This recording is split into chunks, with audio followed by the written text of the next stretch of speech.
So the doctor reports that in those people who were taking chondroitin sulfate, there was only one heart attack, a fatal heart attack, among all the 60 people who were taking the supplement. However, in those who were not taking chondroitin sulfate supplements, there was actually 13 heart attacks, 7 of which were actually fatal. So from this preliminary report, it was concluded that not only did chondroitin sulfate lower the risk of heart attacks, but also lowered the risk of fatal heart attacks as well. However, this is not the end of the story. Here's another paper from 1971 titled Reduction of Ischemic Coronary Heart Disease by Chondroitin Sulfate A. Now, I want you to realize this is likely the very same study as the first paper I presented. However, this paper lasts for 4 years. Again, just as before, 60 people are given chondroitin sulfate supplements and 60 people are used as a control. 4 years later, it's reported that there were only 4 heart attack deaths in those 60 people who were taking chondroitin sulfate.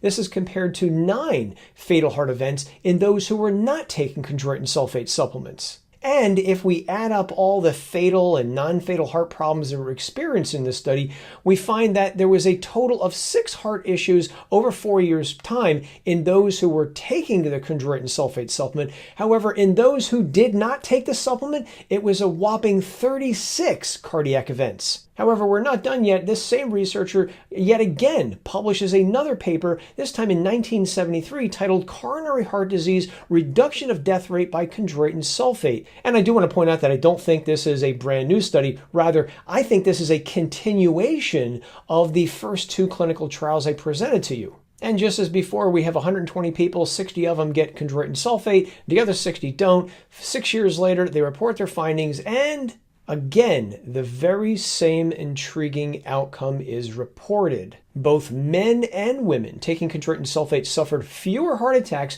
and other heart problems compared to those people who were not taking the supplement. As you can see from this table, there were 6 heart problems that were reported in the chondroitin sulfate takers. However, it was 42 heart problems reported in those who were not taking the supplement. If we drill down a little further, there were only 4 fatal heart attacks in the supplement takers compared to 14 fatal heart attacks in those who were not taking chondroitin sulfate. In other words, that's more than 3 times as many fatal heart attacks in those who were not taking this supplement.